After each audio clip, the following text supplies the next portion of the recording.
हाय दोस्तों।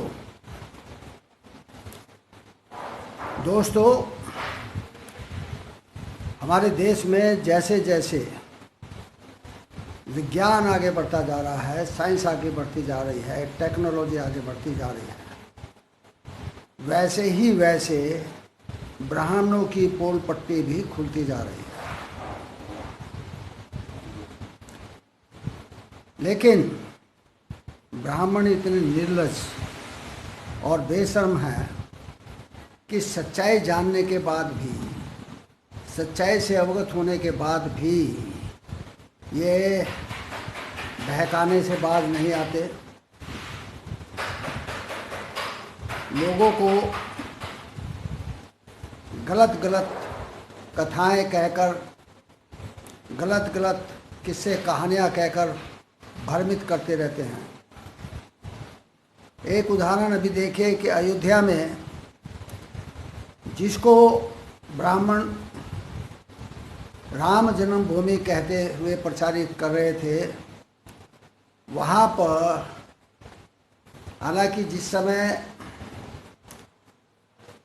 बाबरी मस्जिद नामक ढांचा ढाया गया था, उस समय भी वहाँ पर भगवान बुद्ध की प्रतिमा, भगवान बुद्ध के जो है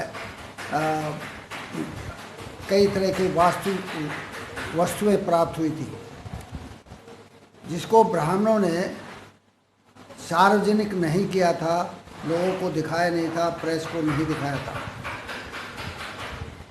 ऐसा इसलिए कि ब्राह्मण अपनी पोल खुलती हुई नहीं दिखाना चाहते थे। लेकिन अब सुप्रीम कोर्ट के जजमेंट के बाद, जो कि तथ्यों पर आधारित न होकर मात्र आस्था के नाम पर जजमेंट दिया गया है, ये न्याय का मखौल तो है ही, उस व्यक्ति के ऊपर भी प्रश्न चिन्ह लगाता है जिसने ये जजमेंट दिया। हालांकि उस जजमेंट में 5 जज शामिल थे और उसमें सुप्रीम कोर्ट के चीफ जस्टिस निरंजन गोगोई भी थे। लेकिन उन्होंने एक मत से, निरंजन गोगोई ने ये जजमेंट दिया था कि आस्था के हिसाब से, मान्यता के हिसाब से लोगों की जो भावनाएं हैं, उसके हिसाब से वो राम जन्मभूमि लगती है और वो पूरी की पूरी ज़मीन जो है सुप्रीम कोर्ट ने ब्राह्मणवादी संस्थाओं को दे दी। जो मुसलमान इस केस में मुकदमा लड़ रहे थे, कह रहे थे कि ये बाबरी मस्जिद है जिसको ढाया गया, इसलिए उसे दिया जाना चाहिए, मुसलमानों को दिया जाना चाहिए, उनको संतुष्ट कर दिया गया 5.5 एकड़ ज़मीन दे करके कि हम ये 5.5 एकड़ ज़मीन आपको दे रहे हैं, आप यहाँ पर अपनी मस्जिद बना लो। पहली बात तो ये है कि ये बाबरी मस्जिद का जो जिक्र है, इसको अनेक लोगों ने अनेक प्रकार से कहा है। कुछ कहते हैं कि वहाँ पर बाबरी नामक एक भिक्षु था, जिसकी वजह से वहाँ पर बाबरी बुद्ध विहार था। कुछ कहते हैं कि बाबर ने वहाँ पर मस्जिद बनाई थी, जबकि बाबर वहाँ गया भी नहीं। उसके सेनापति मीर जाफ़र ने वहाँ पर मस्जिद ज़रूर बनाई, लेकिन उसको बाबरी मस्जिद नाम नहीं दिया। बाबरी इसलिए पड़ा क्योंकि मंदिरों में, बुद्ध विहारों में प्राचीन काल में पानी की बावरियाँ हुआ करती थी, तालाब हुआ करते थे। अभी भी दक्षिण के अनेक मंदिरों में बावरियाँ मौजूद हैं तालाब मौजूद हैं। चूँकि वहाँ पर बुद्ध विहार था और वहाँ पर एक बावड़ी भी थी, बावड़ी ग्रामीण भाषा में तालाब को ही कहते हैं, तो वो बाबरी बुद्ध विहार कहलाता था। लेकिन चूँकि अयोध्या में पुष्यमित्र शुंग ने आकर शासन किया, उसने पाटलिपुत्र में अपने सम्राट वृद्धर्थ की हत्या की थी और ये सोच करके कि उसके दुश्मन उसकी हत्या ना करते, वो वहाँ से भाग गया था, ऐसा कहा जाता है।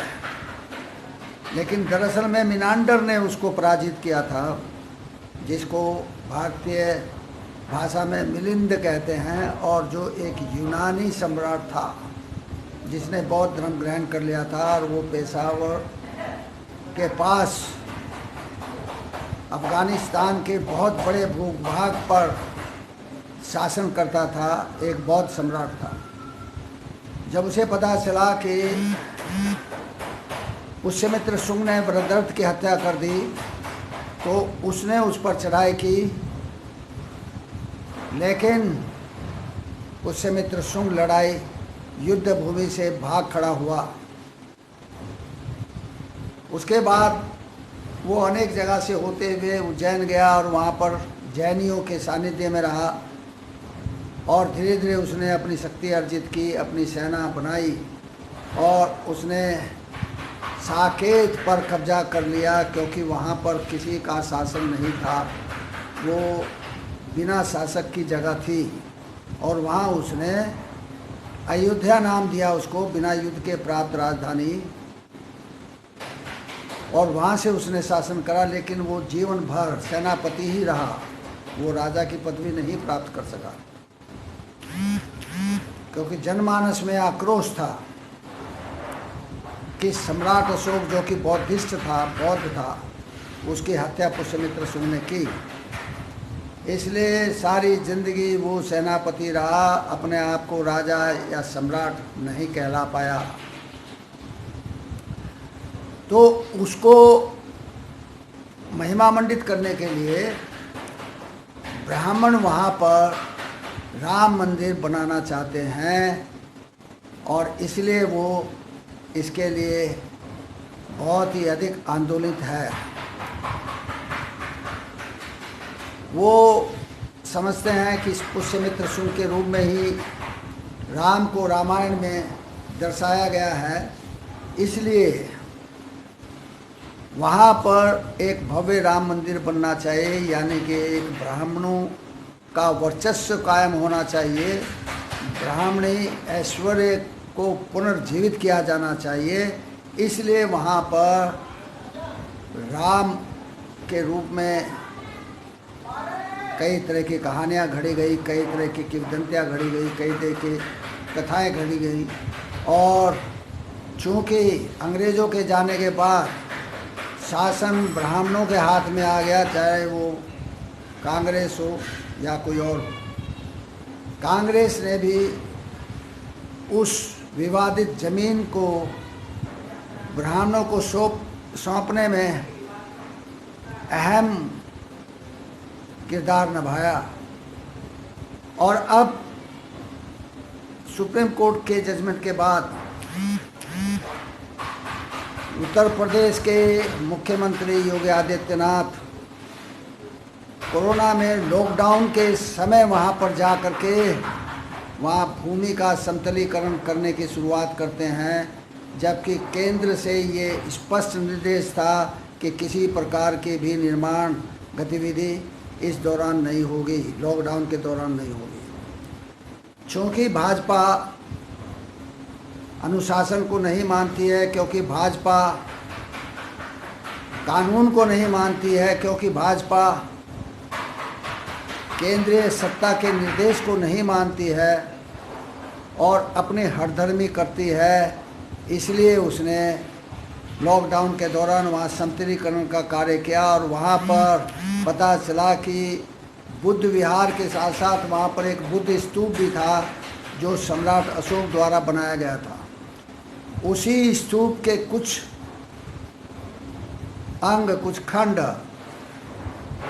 कुछ मूर्तियाँ, कुछ स्तंभ के रूप में प्राप्त आकार वहाँ पर मिले, जिसको ब्राह्मणों ने शिवलिंग के तौर पे प्रचारित करने का प्रयास किया, लेकिन इसमें भी वो नाकाम रहे हैं। वो कितना ही झूठ बोलें, कितना ही छल कपट करें, ये साबित हो चुका है कि वो जो भूमि है वो बौद्धों की है, वो बौद्ध विरासत है और उसका संरक्षण किया जाना चाहिए। ASI archaeological survey of India भी, क्योंकि वहाँ पर ब्राह्मणवाद हावी है, इसलिए उसने इस पर कोई ऐतराज़ नहीं किया। भारत में मैं कह चुका हूँ कि भारत में जितने भी प्रमुख मंदिर हैं, जिनको शिव मंदिर या ज्योतिर्लिंग के रूप में, या बड़े बड़े जैसे तिरुपति बालाजी मंदिर है, जैसे कि बद्रीनाथ मंदिर है, केदारनाथ मंदिर है, उसी प्रकार झारखंड में भी एक भद्रकाली मंदिर है, जिसमें जिसको वो शिवलिंग कहते हैं, उस पर दरअसल में 631 बुद्ध मूर्तियाँ वहाँ पर मौजूद हैं। वहाँ जितने भी वस्तुएं हैं वो बौद्धकालीन हैं। भगवान बुद्ध अलिकृतेश्वर के रूप में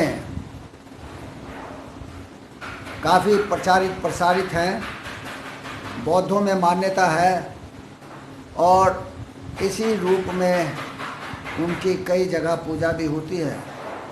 तो अलिकृतेश्वर मंदिर को भद्रकाली मंदिर के रूप में प्रसारित किया गया ब्राह्मणों के द्वारा। वहाँ पूजा अर्चना कराई जाती है, वहाँ पर जो है चढ़ापा चढ़ाया जाता है और ब्राह्मणों का गुजर बसर होता है, मौज मस्ती मलाई काटते हैं ब्राह्मण लोग।